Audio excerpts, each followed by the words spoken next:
الحمد لله نحمده ونستعينه ونستغفره ونؤمن به ونتوكل عليه فنعوذ بالله من شرور أنفسنا ومن سيئات أعمالنا من يهده الله فلا مضل له ومن يضلله فلا هادي له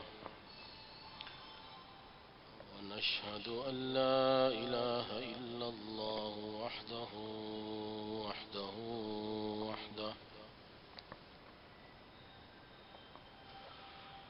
لا شريك له ولا وزير له ولا مشير له ولا معين له ولا ضد له ولا ند له ونشهد أن سيدنا وسندنا وحبيبنا وحبيب ربنا وطبيبنا وطبيب قلوبنا محمدا عبده ورسوله صلى الله عليه وعلى آله وأصحابه وبارك وسلم تسليما كثيرا كثيرا أما بعد فأعوذ بالله من الشيطان الرجيم بسم الله الرحمن الرحيم فلا وربك لا يؤمنون حتى يحكموك فيما شجر بينهم ثم لا يجدوا في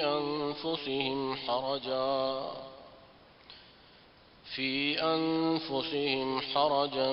مما قضيت ويسلموا تسليما صدق الله مولانا العظيم وصدق رسوله النبي الكريم ونحن على ذلك من الشاهدين والشاكرين والحمد لله رب العالمين سبحانك لا علم لنا إلا ما علمتنا إنك أنت العليم الحكيم رب اشرح لي صدري ويسر لي أمري واحلل عقدة من لساني يفقه قولي رب زدني علما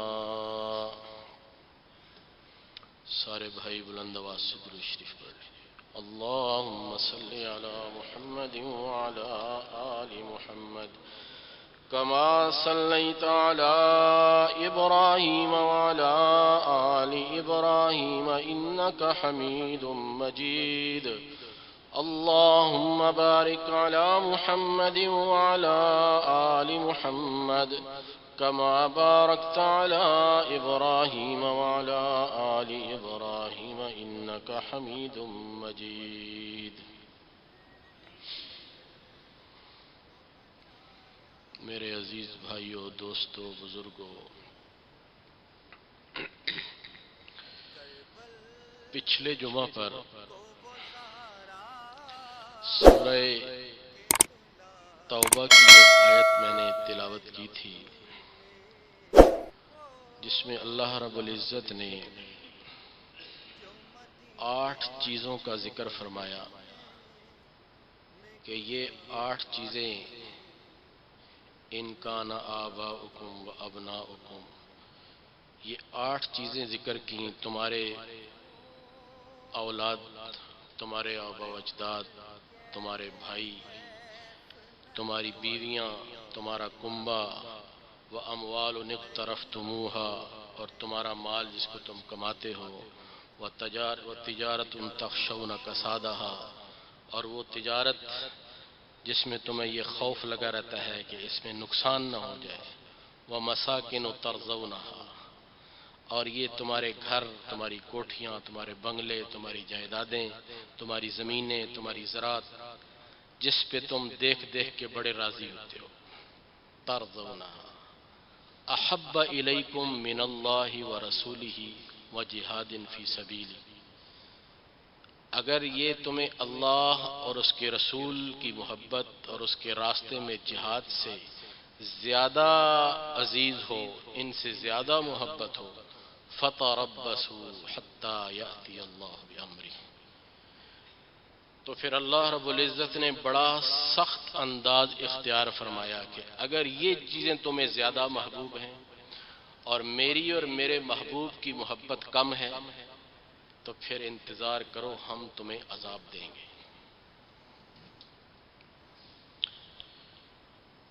محبت کا ذکر ہے، اللہ اور اس کے رسول سے محبت کرنی ہے،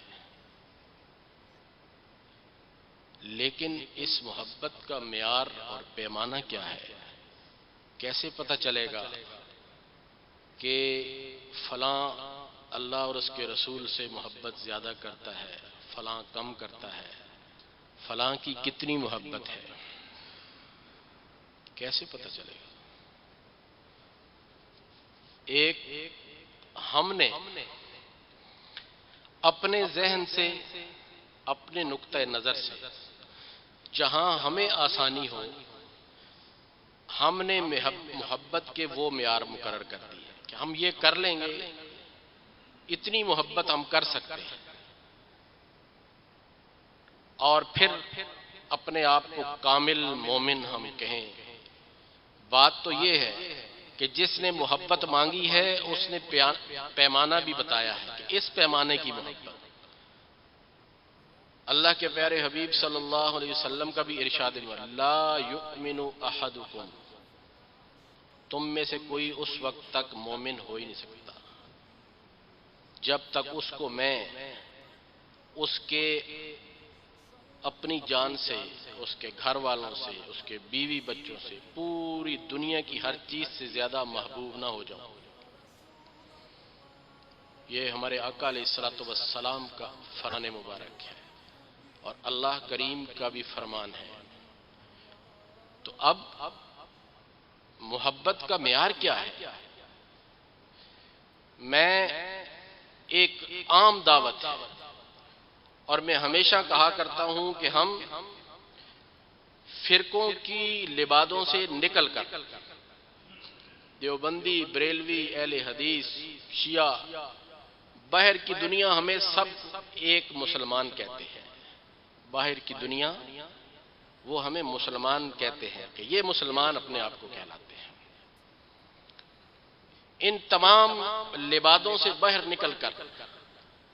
میں یہ دعوت فکر اپنے سمیت سب کو دیتا ہوں، میں یہاں بیٹھا ہوں، مجھے سب سے زیادہ ضرورت ہے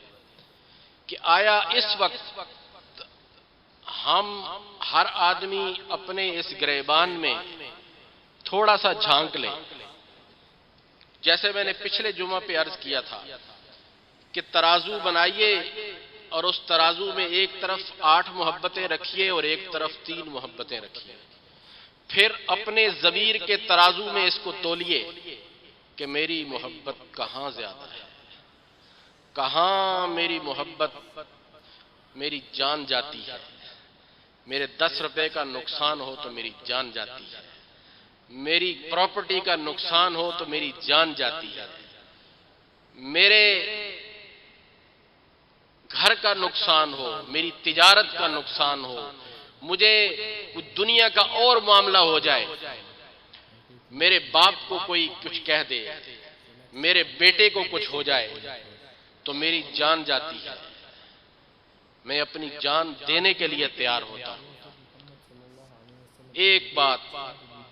صبح سے شام تک، طلوع صبح سے لے کے رات تک کتنے اعمال میری طرف متوجہ ہیں۔ جس کے ساتھ جو محبت کرتا ہے اس کے محبت میں سب کچھ قربان ہوتا ہے۔ کبھی کسی عاشق کے حقیقی، جو دنیا کا مجازی عاشق ہوتا ہے، کسی کے ساتھ محبت ہو اور اس کو وہ خط لکھ دے اس کا محبوب، تو وہ چھپ چھپ کے رات کی تنہائیوں میں اس کو نکال کے پڑھتا ہے، پھر رکھتا ہے، پھر پڑھتا ہے، پھر رکھتا ہے، پھر تنہائی میں بیٹھ کے اس کے خط کا مراقبہ کرتا ہے، میرے محبوب نے یہ لکھا۔ یہ حقیقت ہے، ہمیں دعویٰ ہے ہم ایمان والے ہیں، ہمیں دعویٰ ہے ہم اللہ اور اس کے رسول سے محبت کرتے ہیں۔ کبھی اتنا ذرہ بھر میرے گھر میں میرے اللہ کے پیارے حبیب صلی اللہ علیہ وسلم کی سنت ٹوٹ گئی، چھوٹ گئی، نماز چلی گئی، نماز قضا ہو گئی، نماز وقت سے نکل گئی، پیغمبر علیہ الصلوۃ والسلام کا طریقہ گھر سے نکل گیا، جیسے میں نے پچھلے جمعہ پہ عرض کیا تھا کہ وہ جس عالم نے وہ بات لکھی ہے وہ وفات پا چکے ہیں، لیکن وہ باتیں ایسی کرتے تھے، وہ پیدا تو اس صدی میں ہوئے تھے لیکن باتیں اس صدی کی نہیں کرتے تھے۔ وہ فرمانے لگے بیٹے کی شادی جب ہو تو میاں بیوی سر جوڑ کے بیٹھتے ہیں کہ ہمارا فلاں رشتہ دار ناراض ہے، اس کو راضی کیسے کرے۔ پھر وہ جاتے ہیں، خاوند اپنی ٹوپی اور دستار اس کے پاؤں میں رکھتا ہے، بیوی اپنا دوپٹہ رکھتی ہے، ہمارا ایک ہی بیٹا ہے، آپ کو آنا پڑے گا۔ اور وہ کوئی اتنا قریبی بھی نہیں ہوتا، شاید دور کے رشتہ داروں میں ہوتا ہے، لیکن برادری میں ناک رکھنی ہوتی ہے۔ بے شک شریعت کی ناک کٹ جائے لیکن ہماری یہ بناوٹی ناک نہیں کٹنی چاہیے۔ تو پھر وہ فرماتے ہیں جب سب آ جاتے ہیں، جب سب اکٹھے ہو جاتے ہیں، جب سب رشتہ دار شادی میں شامل ہو جاتے ہیں، تو عملاً آج کا مسلمان کیا کہتا ہے اللہ اور اس کے رسول کو کہ آپ ہمارے گھر سے نکل جائیں گے۔ اب میں بتاتا ہوں محبت کا معیار اللہ کے پیارے حبیب صلی اللہ علیہ وسلم نے، میں نے ایک آیت پڑھی ہے اس کا ترجمہ بھی کروں گا، اس کی بات کی، من احبنی فقد اطاعنی، او لوگو جو مجھ سے محبت کرتا ہے وہ سن لے، وہ میری اطاعت کرے گا۔ جو مجھ سے محبت کا دم بھرتا ہے وہ میری اطاعت کرے گا۔ من احبنی فقد اطاعنی ومن اطاعنی کان معی فی الجنہ، اور جو میری اطاعت کرے گا، جو میری شریعت پہ چلے گا، جو میرے طریقوں پہ چلے گا، جو میری بات پہ چلے گا، جو میری سنتوں کو اپنائے گا، وہ جنت میں میرے ساتھ ہوگا، وہ جنت میں میرے ساتھ ہوگا۔ اور یاد رکھیے یہ قرآن کا فتویٰ ہے، کسی مولوی کا فتویٰ نہیں ہے، کہ اگر محبت کا زبانی دم بھرتے ہیں اور دل میں محبت نہیں، عمل میں محبت نہیں، پیغمبر کے طریقے میں وہ کام اس پہ عمل کرتے ہوئے دل میں تنگی آتی ہے، تو اس میں اللہ نے ایک واقعہ تاریخ اسلام کے اندر ایک منافق تھا اور ایک یہودی، ان دونوں کا آپس میں کسی معاملے میں جھگڑا ہوتا ہے، اور منافق بظاہر کلمہ پڑھنے والا، یہ لفظ میں جو کہہ رہا ہوں منافق کا، وہ منافق اعتقادی تھا۔ آج میں یہ نہیں کہتا، میں صرف ضمیر کے ترازو میں اپنے آپ کو، آپ سب کو یہ کہتا ہوں کہ ہم اپنی بات کو ذرا اس ترازو میں رکھ کے دیکھیں ہم کس پانی میں ہیں۔ تو اس یہودی نے کہا، اس لیے کہ معاملہ ایسا تھا کہ یہودی حق پر تھا، اس یہودی نے کہا اس طرح کرتے ہیں، فیصلہ کرانے کے لیے تمہارے نبی محمد صلی اللہ علیہ وسلم کے پاس چلا۔ اور یہ یاد رکھیے، میں نے آپ کو پہلے بھی ایک دفعہ کہا تھا کہ ایک مرتبہ ابو جہل وہ کعبۃ اللہ میں بیٹھا ہوا ہے، کسی نے اس کو کہا وہ مکے کے چودھری یہ بتا، تیرے جس نے نبوت کا دعویٰ کیا ہے، آج گھر گھر کے اندر جو تم نے ہر بندے کو ان کے خلاف کیا ہے، ان کے ساتھیوں کو تم اذیت دیتے ہو، ان کے کسی ساتھی کو تم چھوڑتے نہیں، ان کو مارتے اور پیٹتے ہو، اتنا بڑا اختلاف ہے، لیکن یہ تو بتاؤ کہ وہ محمد ہیں کیسے، ذرا بتا تو صحیح مکے کے چودھری۔ تو ابو جہل کہتا ہے کہ میں کعبے کے اندر بیٹھ کے یہ بتا رہا ہوں تجھے یہ مکہ کعبۃ اللہ کے صحن میں بیٹھ کے بتا رہا ہوں کہ اس کائنات میں محمد سے سچا کوئی نہیں۔ یہ تھا اس وقت کے یہودی بھی، اس وقت کے کافر بھی، اس وقت کے مشرک بھی، ان کو پتا تھا کہ سچا کون ہے، امین کون ہے، حق پر کون ہے۔ تو اس یہودی نے کہا تمہارے نبی کے پاس چلتے ہیں۔ منافق کہنے لگا نہیں، کعب بن اشرف کے پاس چلتے ہیں۔ کعب بن اشرف یہ ان کا سردار تھا یہودیوں کا۔ اس نے کہا کعب بن اشرف کے پاس چلتے ہیں۔ اس نے کہا نہیں۔ تو چاروں ناچار اس کو نبی پاک علیہ الصلوۃ والسلام کی خدمت میں آنا پڑا۔ آپ نے قضیہ سنا اور فیصلہ یہودی کے حق میں دے دیا۔ اب وہ منافق نکلا نا، تو نکل کے کہنے لگا کہ دل میں اس کے آیا کہ یہ کیا ہو گیا۔ اس نے ایک اور چال چلی کہ حضرت عمر رضی اللہ عنہ یہودیوں سے ویسے ہی وہ جلالی آدمی ہیں اور بہت ناپسند کرتے ہیں، تو چلو عمر کے پاس چلتے ہیں۔ اس نے کہا فیصلہ تو ہو چکا ہے۔ انہوں نے کہا نہیں، عمر کے پاس چلتے ہیں۔ چلیے حضرت عمر رضی اللہ عنہ کے پاس کے دروازہ کھٹکایا، سیدنا عمر رضی اللہ عنہ باہر تشریف لائے کہ جی ہمارا ایک مسئلہ ہے۔ اس منافق نے کہا جی ہم اپنا ایک فیصلہ کرانا چاہتے ہیں، یہ یہودی ہے، اس کے ساتھ میرے ساتھ۔ تو وہ یہودی کہنے لگا جناب بات یہ ہے، میری بات پہلے سن لیجیے، یہ جس معاملے میں آپ کے پاس آیا ہے، یہ ہم جو آئے ہیں، اس قضیے کا فیصلہ، اس مقدمے کا فیصلہ آپ کے نبی پہلا کر چکے ہیں۔ حضرت عمر رضی اللہ عنہ نے اس کی طرف دیکھا، فرمایا ہاں ایسی بات ہے؟ تو کہا جی ایسی ہے۔ پھر ٹھہرو، رویدکما، ادھر ہی ٹھہریے، میں آ رہا ہوں۔ اللہ، حضرت عمر تشریف لے گئے، اندر گئے، تلوار لی، باہر آئے اور اس منافق کی گردن مار دی۔ وہ یہودی نے تو جب دیکھا کہ وہ خون اور اس کا گردن کٹی، وہ تو بھاگ گیا۔ آپ نے فرمایا جو پیغمبر کے فیصلے کے بعد پھر عمر کے پاس آئے گا فیصلہ کرانے کے لیے، اس کو پیغمبر کا فیصلہ قبول نہیں، پھر عمر کی تلوار اس کا فیصلہ کرے گی۔ تو اس قضیے کو بعض مفسرین، یہ جو آیت میں نے آپ کے سامنے پڑھی ہے، اس کے شان نزول میں اس واقعے کو لیتے ہیں، بعض ایک اور واقعہ حضرت زبیر کا، لیکن انداز دیکھیے کہ اللہ کریم نے حضرت عمر رضی اللہ عنہ کو، جو انہوں نے وہ قصاص مانگنے کے لیے آ گئے، تو قرآن کریم نے پھر اس کا جواب دیا، فلا وربک، میرے محبوبہ قسم ہے مجھے تیرے رب کی۔ اللہ، انداز دیکھیے اپنے محبوب کے ساتھ محبت کا، تیرے رب کی قسم، فلا وربک۔ جو لوگ عربی سے آشنا ہیں اور واقف ہیں، وہ اس جملے کی گہرائی میں ذرا جا کے دیکھیں کہ کتنا پر لطف، کتنا لذت والا، کتنا پیار والا، کتنا محبت بھرا جملہ ہے، فلا وربک، میرے محبوبہ تیرے رب کی قسم۔ یہ ہے لا یؤمنون، وہ مومن ہو ہی نہیں سکتے۔ اس لیے علماء فرماتے ہیں جو آدمی پیغمبر کی شریعت کو آنے کے بعد، پیغمبر کا طریقہ، پیغمبر کی شریعت، پیغمبر کا پہ اوپر اترا ہوا قرآن، اس کے احکام آنے کے بعد پھر اس کا انکار کرے، یہ کفر ہے۔ لا یؤمنون حتی یحکموک فیما شجر بینہم، یہاں تک کہ وہ معاملہ ان کے آپس کے تمہارے اختلافات، اس میں آپ نے کوئی فیصلہ دے دیا اور وہ فیصلہ انہوں نے سن لیا، لا ثم لا یجدوا فی انفسہم حرجا مما قضیت، اپنے دل میں اتنی سی تنگی بھی محسوس نہ کرے۔ قیامت تک آنے والے